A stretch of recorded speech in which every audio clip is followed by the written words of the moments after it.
Welcome back to Barn Built Fabrications. Today we're working on Julia's truck and we're going to be installing a FiTech EFI system, as well as we got the master kit that comes with the force fuel system. So let me get you in and show you what's in the box, as well as we're going to be changing over to an aluminum radiator with electric fans. Let's get to it.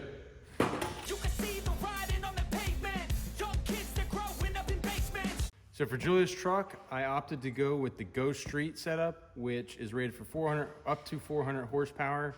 The force fuel system itself is rated for up to 800 horsepower. So anyways, whenever you get the master kit, you open it up, and I repackage this. It comes a lot neater than this. I just wanted to put it back together to show you guys what you'll find whenever you open it if you do go with this system. So it will come with instruction manuals on the fuel system for the force fuel, as well as for the actual throttle body fuel injection system itself. And I guess new for these new systems, they come with an external wiring harness for the fuse and relays. So I have instructions on how to wire that up. And obviously as we get this put together, I'll walk you through and kind of show you what goes where and why, as well as we get a nice sticker. Everyone likes stickers, and just some other stuff. This is more stuff for the force fuel system. So after we get the instructions out of the way, which by the way, it comes with pictures, so that's key. So move that out of the way. As we get in deeper, we've got our throttle body system and our force fuel as well. So the throttle body is definitely beefy. Everything looks like it's in really good condition and built really well. One thing I really do like about this system is that there's no real sharp edges coming into any of the barrels, which some of the other throttle body systems do have sharp edges. Sorry about that. I'm fighting the rain here. It's been a rainy couple days. So anyways, like I was saying, I like that there's smooth edges. There's nothing sharp, so it's going to have improved airflow because of that. All the wiring is packaged up nicely. So a lot of the aftermarket EFI systems, they'll say, oh, it's like 4 connections, which is kind of true. It's a little misleading. So what they mean by that is you really only have, a few connections that you actually have to wire in yourself, but there are a lot of different plugs that you have to assemble, which again, plug and play, super easy. It's not really a big deal, just kind of a little bit of a semantics thing there. But anyways, moving on to the fuel system. So what we have here, essentially what this is a mini fuel cell, and it's really cool. FiTech is the only company that I've really found. I did a lot of research across the different manufacturers for these EFI systems, and they're the only ones I really found that had a system like this. And what it is you will use your factory fuel pump if you have a carbureted application, which I don't know what else you'd be using this for besides converting from that to EFI. But anyways, what you do is you use the low pressure fuel pump, whether it's electric or mechanical, doesn't matter. In my case, it's going to be mechanical. And you use that as the lift pump because electric pumps are not good at pulling from the tank. They're not good at sucking, they're good at pushing fuel. But anyways, so what this does is it allows you to keep that low pressure system to fill this up. This holds half a gallon or 2 liters. And you'll bring in your fuel into the inlet. And this has electric pump in here that's submersible. And then that upgrades it from like 8 to 10 PSI, I think, for a typical carbureted fuel pump to, I believe this goes up to 58 PSI, which is needed for the EFI system. And then it also has a return line on here. And this is the line that's going to go to the EFI throttle body itself. You also have a gauge. And so really cool there. So this is one of the big reasons that I opted to go with this system, because like you might have seen in one of the previous videos, I did just put a brand new tank in Julia's truck in this 79, and it was not, an EFI conversion tank, which are typically a lot more expensive compared to, typical OEM style tank like we used. So without having to change the tank again, this is the best option that I found for doing this, as well as you could use an external electric fuel pump, but they're noisier and not as reliable. And again, you run into that same issue of, you know, having to have it in the right location. Otherwise you could run into some issues with cavitation or whatever, because, well, again, electric pumps don't like to pull fuel, so they only like to push it, and you could run into problems with that. So anyways, moving forward, all these fittings come with -6 AN fittings, or all the connections are -6 AN fittings, and it comes with a bunch of different options. So you have some straights here, and you have 45s. I did already put 145 on the throttle body, just kind of roughed it in. I do want to make a couple changes to the options that you ran. So one other cool thing about this is that you can change the mounting. This unbolts here, and you can have it standing up, right, like this. Well, I guess this is probably the way you look at it. Or you can unbolt this plate and mount it to the back and have it laying down like this. And you can put this in the trunk, the engine bay, wherever you could fit it. In my case, I'm gonna put it under the hood, and I wanna lay it flat for that application. So I'll be undoing this and putting these on the back. But because of that, I wanna run 90s out of here, just for, you know, good management of my fuel lines. So I ordered some 90-degree 6 AN fittings to put these on 90s. You don't need them, it's just kind of something that I have elected to do. So anyways, in addition to that, you also get your fuel line. This is rated for the higher PSI, up to 250. This is 3/8. You get a fuel filter that's rated for it,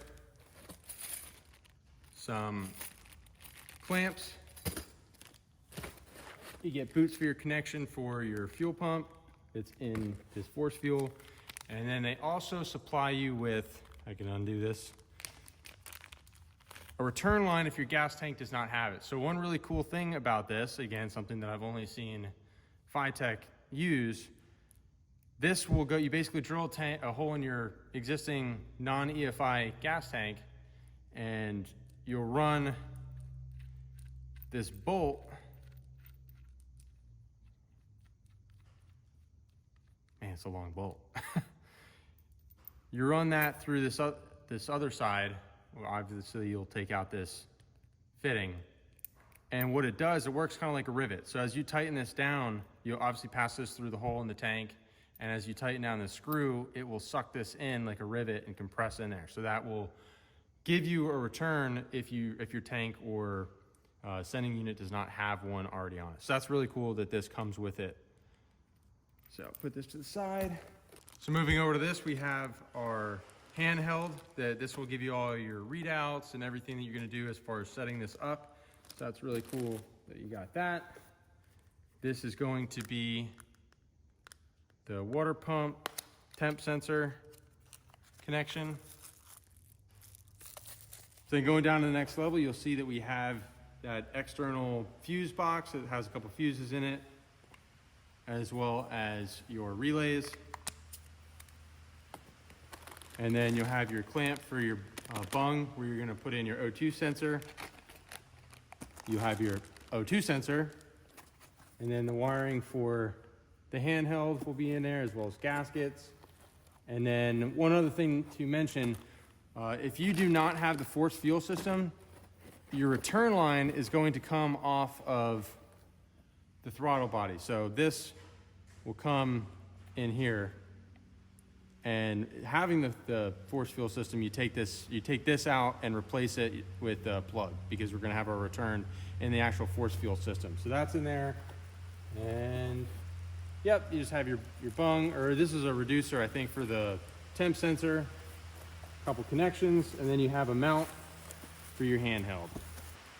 So I also think I jumped over the wiring, the rest of the wiring that comes with this kit, and these are gonna be those, you know, connections that they advertise as only needing these many hookups. And so it's, for this kit, it's 6. Not all of them are required, at least not in my application, and they're separate. So you have, that's where that fuse box external thing comes into play with that wiring harness. it splits it up. So on this larger gauge, which is 12 gauge, you're gonna have your 12-volt supply that goes to your battery is gonna be the red wire, and everything's labeled too, which is really nice. And then the orange is going to be your positive that runs to the fuel system. And then on the smaller harness, it has the 4 connections, and what you'll have is white is going to go to switch power. On a key, you're gonna want that to have 12 volts whenever the key is in the run position as well as while cranking. Your blue wire is going to go to the tach for your RPM signal. Your yellow is going to go to your electric fan if you have one. In my case, obviously we're going to be converting to one, so we will be using that. And then there's a black wire, which I have tucked into this loom right now, which I'm not gonna use. And what that does is if you have AC on your system, which right now we don't, so we're not gonna use it. But what it does is whenever you turn on your AC, it would automatically kick up the RPMs to accommodate, the additional load on there.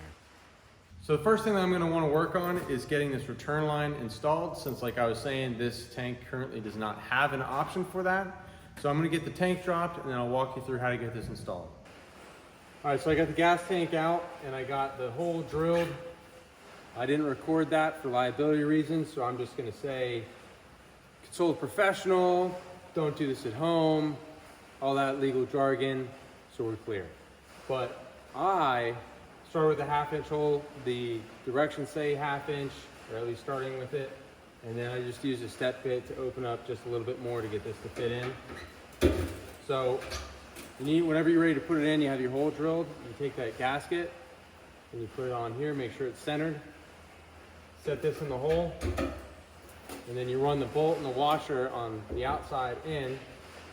You take a 1-inch wrench, stick that on the outside here, and then you take a 9/16 is the size for the bolt. You just want to tighten that down.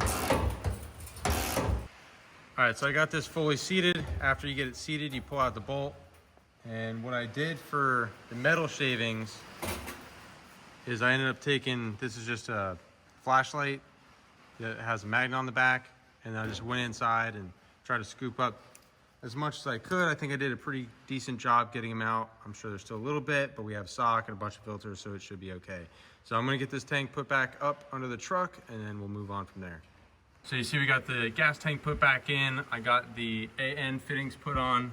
I went with a 45 for here into the straight piece, because we're gonna be coming alongside here on this frame rail with our return line. Obviously this is where our pickup is.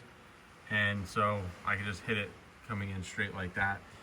Little worried, it doesn't give you the best view, but little worried that we might have some contact whenever we drop this bed down, because if you remember and you've been watching the other videos, this truck currently has a 3-inch body lift in it that we're planning on taking out. And whenever that comes down lower, it's gonna be really close to contacting this fitting. Hopefully it doesn't, but if it does, all we have to do is just kind of notch out this cross member just a little bit to get some clearance, but no real big deal there. So I got the FiTech unit bolted up, and I got the, I don't know what you call it, it's a little ball that goes for the throttle linkage. I got that swapped over from the old carburetor, got the linkage hooked up. So the wiring that comes off of it.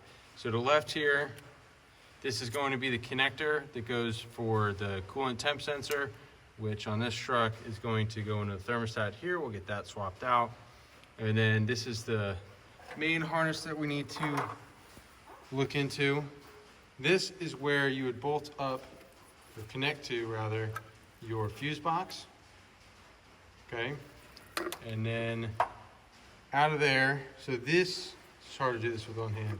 This is going to bolt up to this, which goes to your battery.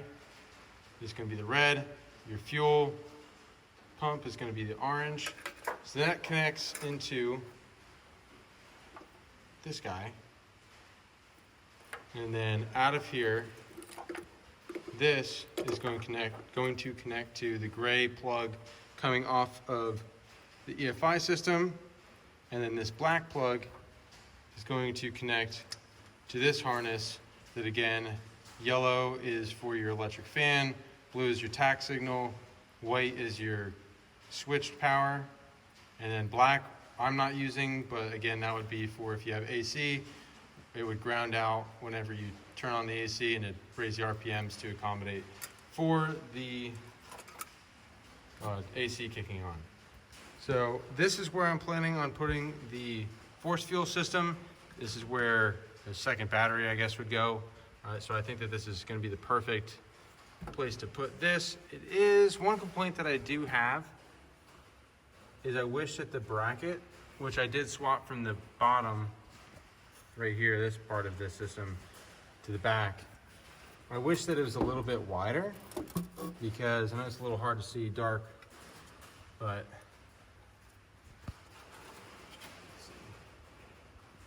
those are the holes for the one side, but from the top you can't really get to it. So you gotta have to reach under there,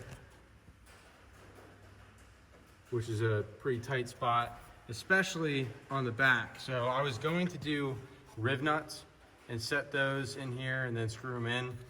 I'm not sure if I'm gonna be able to do that with the way this bracket is. So I'll probably end up just using a nut and a bolt, and I'll cinch the nut down from underneath on the wheel well there. So moving back to this, the other wiring that we have in the rear is going to be for your O2 sensor, which will drop down, and then in the back here, you have the connections for the little handheld that goes inside the truck. So both of these connections are for that. So I got the wiring pretty much, I think, the way that I'm gonna wanna run it. I did hook up the temp sensor already. I just had to unscrew the sensor that was in there previously, put in the new one, and I just plugged this in. Really nothing to see there. But I am probably going to be running all of my wiring over here. It looks like a mess, because it is a mess, but it's temporary, just kind of laid out. So with the yellow being for our fans, I'll probably end up putting the fan relays, I think probably somewhere around here.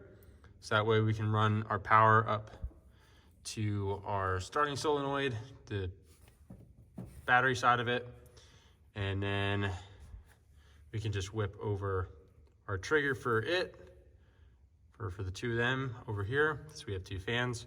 And then I can probably, or will probably put that FiTech fuse box thing likely right here. So that way everything will stay nice and neat. You see our orange wire for our fuel pump, which again, this is just laid out. It's not tucked in there nice and neat. It will be, but it does reach all the way over to our FiTech unit where we're gonna run that if we leave it over there.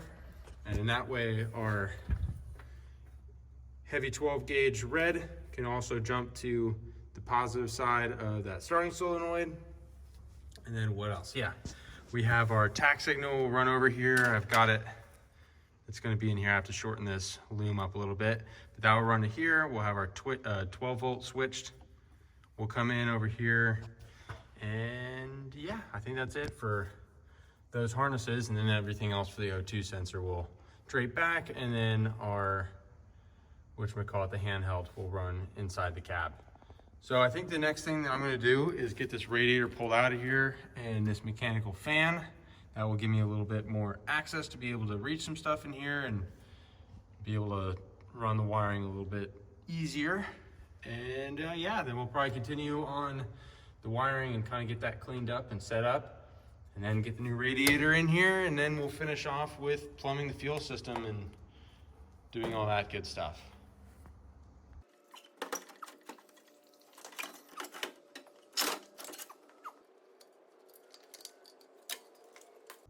With the radiator and fan out of the way, we have a lot more room to move around here. So the next thing I'm gonna do is go ahead and get all this wiring set up and ran and connected. Everything probably except for the fuel system, I'll leave that undone because that's the very last thing that you wanna hook up, because you need to prime this fuel cell before you put power to it. Otherwise you could burn up the pump. So I'm gonna work on getting the rest of this stuff all laid out. And whenever I have that done, I'll get you guys back in and show you where I ended up putting things and how I routed it and whatnot. Okay, so I got most of the wiring done. I did end up routing it all over here. So I put the FiTech fuse box with the relays in there up here on the side of the fender. They get tucked away pretty nicely. And then I did end up putting my 2 fan relays here. So I've got the positives are ran to the battery side of the starter solenoid. I did the same thing with the battery positive for the FiTech unit. I did not hook up the fuel pump thing yet, wire. It runs across the firewall, and I've just got it draped over here for the time being until I get the FiTech force fuel mounted. I'm gonna leave that alone. It's gonna be probably the last thing that we do. And as far as we have our trigger wire, remember that's the yellow for our fans. That goes to the whites, we got that done. And then what else? We need our 12 volt switched, goes to the blacks, which we have that ran inside the truck to the fuse box. I need to terminate the one end of that one. And then we also have our 12 volt switch is going to be this red, which comes into our white wire. And then we have our blue wire goes for our tack signal off of the negative side of the coil. So again, we have 6 wires for the FiTech unit that we need to wire up. That's the red and the orange are 2 of them, which again, that's battery hot. And then the fuel pump's not hooked up yet. And then the other 4 that we have are going to be for electric fans, which is right here. 12 volt switched right there. And then tack signal. And then the other one is the AC, which is the black wire, which we're not using in this application, at least not at this time. Additionally, I also got the wiring for the handheld. It just ran inside the cab for now and just sitting in there. But that connection's back here. So I got that all done. And then the O2 sensor wiring is dropped down there, which is going to go to the exhaust manifold. So moving on to the O2 sensor, I came down and I ran the wiring harness behind the back of the engine. And I just have the O2 sensor draped over right here. I went and I drilled the hole in the exhaust pipe right there. You want it to be 10 degrees above horizontal. So you don't want it to be underneath or anything, because you could have any moisture or anything of the sort will build up in the bottom of the O2 sensor and cause you problems. So it needs to be more vertical than horizontal for that reason. The instructions specify that 4 inches from the end of the collector is the ideal location, which just kind of on coincidence, I drilled this hole pretty much exactly 4 inches from the collector here on the exhaust manifold. I went with this location, I mean, mainly because of location and being able to fit a drill and everything in. One other thing that I had to be cautious of is O2 sensor is going to be coming in at an angle like this. And keep in mind, we still need to take this 3-inch body lift out at some point. So this whole cab is going to be 3 inches lower. So I made sure to have my measuring tape out, and I measured 3 inches from the top of the sensor or anywhere that it contact above, and I want to make sure I had closer to 4 inches. And so it should clear the way that it is here.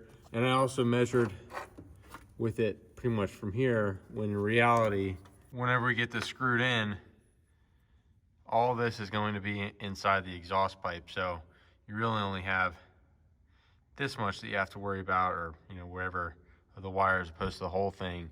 But just to be conservative, I measured it as if this was the end, or it's going to be on the surface of the exhaust pipe.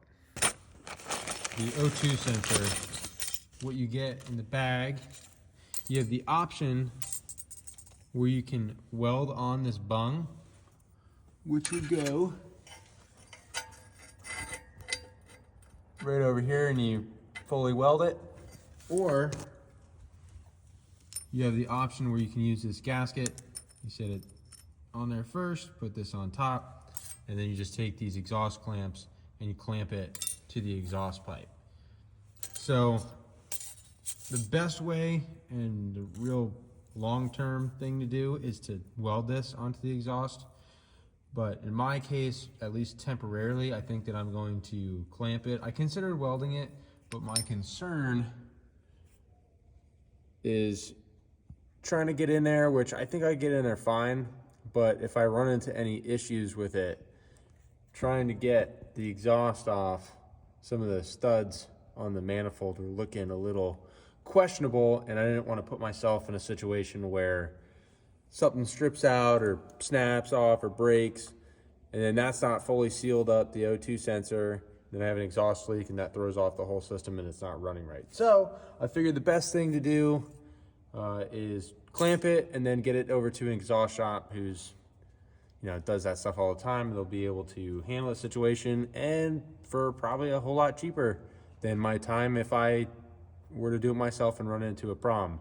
So as far as I'm concerned, that's cheap insurance. So I think that that's the route I'm gonna go, using these, at least for now. And in the future, we'll get that finished welded on there. I got everything in and tightened down. Got our clamps tightened, got our O2 sensor in, and you can kind of see the angle that we're going with. So as this cab lowers down, all this wiring should tuck nicely up in this little pocket here, as well as the sensor, and I don't think we should run into any issues with that. So the next thing that I need to get done is we'll get that new aluminum radiator dropped on in.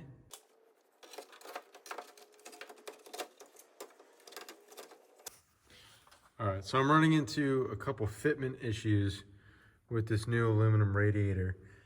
So if you see, we're touching this bracket here, right here, and we're not flush past those. And we're also not able to bolt this all the way up. And on this side, we're not far enough over this direction. So I don't think this is going to be too big of a deal. I think if I just open up these holes, maybe I can try to see if I can put a little bit of a slot in them. I can slide this whole radiator this way, and that should hopefully land where I could bolt this up on this side, as well as get the other ones to sit flat and then hit these guys.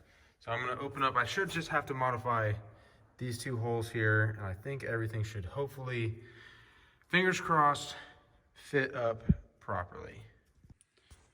All right, so I got the holes drilled out a little bit bigger and I got it to sit around, and now this thing is bolted in on both sides. Got the hoses top and bottom put back on. So now the next thing we need to do is get the wiring for our fans hooked up. So on these, blue is going to be the power. So we're going to be running those over to the brown on these relays. And then the blacks, you just need to run to a ground. All right, so we're all wired up. We've got the browns ran over as the positive, like I was saying. And then we have the grounds ran over to our solenoid as well, which ties back to the battery through the harness here. So really the only thing that we have left to do at this point, I think, is fuel system, and then just doing the setup through the handheld system. So with the wiring complete, the next step that we're gonna move on to is getting the fuel system plumbed. So since I have poor access to especially this inside or outside, whatever you wanna call it, to the screws, what I'm gonna be doing is I ran these screws in here with some nuts and some blue Loctite, and I tightened it down to essentially make like a welded stud. And this way, when I could just drill the holes, drop this in, and then I could come from underneath with a nut and a washer and just tighten it down, and that top screw shouldn't spin at all. And so, yeah, it'll be like it's a welded stud. So one other trick that you can use too, as far as locating where you want your holes to be, you could take a paint marker, and you want to put as much as you can on here. Put it on the end of each screw.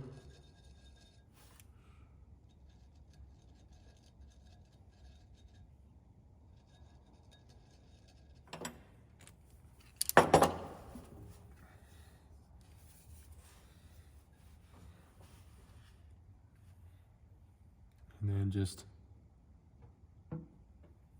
set it down where you want it to be. Rock it back and forth, and you have paint marks.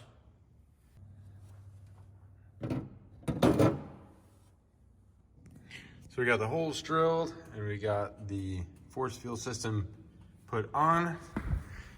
Then the access to those studs is going to be in the wheel well here. We just come underneath with some washers, lock washers, not the whole deal.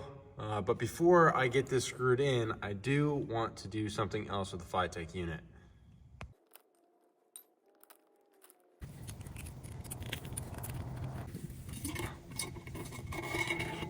All right, so this is the fuel pump that's inside of the force field, and really all this is a fuel cell. I mean, this is empty in here. You just have this system where it's your submersible high pressure pump that is in tank.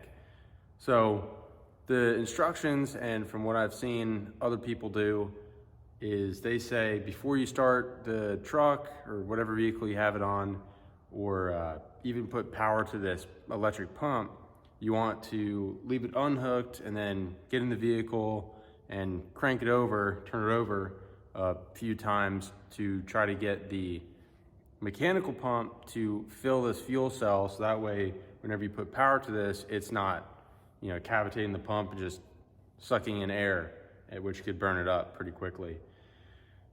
I personally think that it'd be a little bit easier and better all around to just pre-fill this with gas and then put this back in and tighten it down, because you still have the caps that are on the AN fittings for this, and then that way you already have fuel that's already in here. It's essentially pre-primed, and then you only have to, you know, turn over the truck a couple times, but really not even before you put power to it.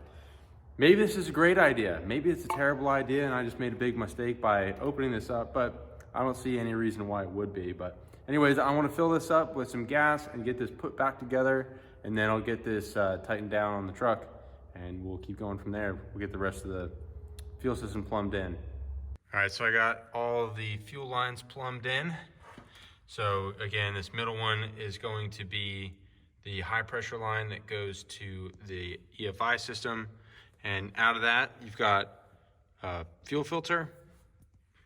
And then I just got it ran around the back, and we run it into the FiTech unit there. This to the right, opposite of the gauge, is going to be the inlet, which is coming off the mechanical fuel pump. I have another low pressure fuel filter here. It will serve as an indicator, so I know that I have fuel pumping, and as well as I could see transparent what's going on as far as the fuel, or if it's getting dirty or anything like that. So it's good to have an extra fuel filter, keep it clean before it goes into this pump, because this is an expensive fuel pump. We don't want to have to replace that because of some junk in the line. And then, you know, it's going to serve also as a utility purpose to be able to see what's going on for diagnostics. And then this one above the gauge, again, is going to be the return. So I have that ran, and then it just drops down, and I have it plumbed all the way back to the tank where we added that fitting in the tank. So that's all done there. I also went ahead and finished wiring the fuel pump in here. So orange, again, is going to be the positive right here, and then the ground is down here. It's marked positive and negative. So the ground I just have ran to the chassis over here, tested to make sure that was a good ground. And I also went and ran all of my vacuum lines for my vacuum advance. This is going to the back of the unit. Well, all these are going to the back, and as well as the PCV valve, which is back here. So vacuum advance, again, is going to be the small one, PCV the larger one. This PCV valve over here I have ran to, I guess you'd call that a T, as well as the modulator for the automatic transmission back there. Alrighty, well, this installation is just about complete. Really all we have left to do at this point is to get power to the unit and plug in the handheld inside the cab, get that all set up, and I'll walk you through kind of the wizard and whatever's going on there. I haven't gotten there yet, so I I really don't know the steps yet. We're gonna learn together. But anyways, we need to do that. I need to get some more gas back in this truck since we removed it to do the tank, the fitting in the tank, and I need to clean up. It's late tonight, so I'm probably gonna come back tomorrow and we'll get working on getting all the settings up for the FiTech unit and the handheld and see what this thing does. Is this worth it? You tell me. All right, so we're back, it's the next day. I got some water put in the radiator, and so now at this point, we're ready to hook up the battery, and we'll do a little check first to make sure we don't smell anything cooking, any wires or anything and whatnot, and then we'll turn the key, we'll check that there's no fuel leaks, and then after that point, we'll do the calibration on the handheld, which I'll walk you guys through that as I go through the process myself. All right, so I've cycled the key a couple times for the fuel pump, and so far everything seems like it's good, no leaks. I don't know if you could hear that, but the fuel pump primed. Then I want to get you to the back. If you could see it, the gauge is reading right about 50 PSI, is what I'm seeing. So at this point, without seeing any fuel leaks anywhere, I think we're ready to do the calibration on the handheld. All right, try to get you in here to see this. So the first thing we want to do is go to number 4, go with EFI initial setup, engine setup. You want to work offline.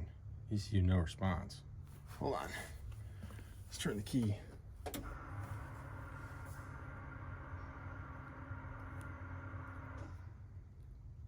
Try that again. All right, so I like that better. So you gotta have the key on. So there's power to this unit even whenever the key is not on, so it does have a small draw. So even whenever the screen goes dark, it still is pulling a little bit of power. So the instructions say if you're gonna be leaving the vehicle parked without using it for more than 3 days, you should unplug this unit, this handheld, because it does have that draw. So anyways, we have 8-cylinder, we have a 351. I have no idea what the cam profile on this truck is, so we're gonna leave it at 2 to be conservative.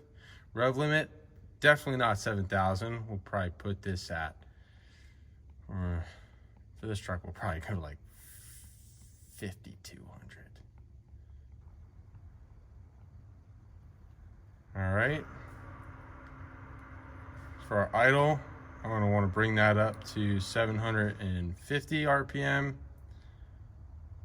And then I think that's it there. Send to ECU. Okay, back. I think at this point we are ready to start it up. So that should be all that we have to do for the setup. So at this point, let's start this thing up and see what it does. Here we go.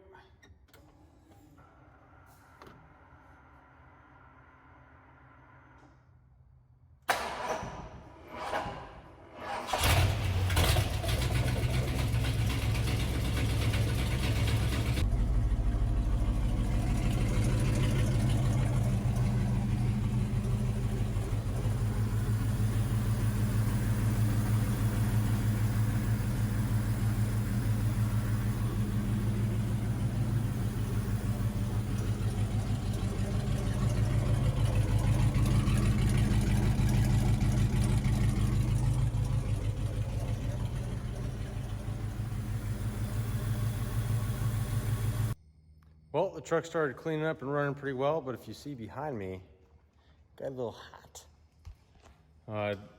It got to about 224 when I shut it off, and then it puked a whole bunch of, that's just water, but coolant out of the radiator. The fans didn't kick on, so I'm not sure what exactly is going on with that. So I think I found the issue with my fans. It turns out they actually work a lot better if you put the fuses in them instead of leaving them out, because then they don't work at all. Silly old Chris here thought that they put them in there before and they gave me spares, but I guess I was a little naive.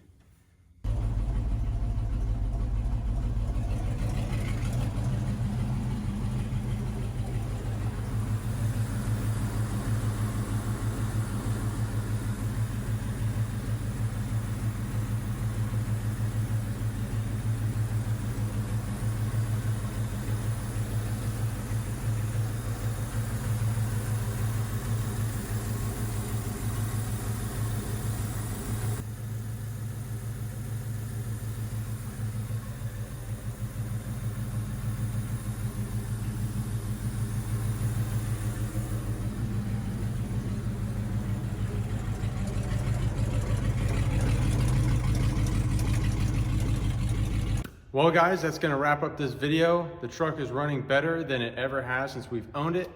So definitely very pleased so far with the FiTech system. And as it learns more and we get this truck back on the road and driving, we'll get you guys back in and we'll do extended period, whatever, review on the system itself as a whole and how we like it.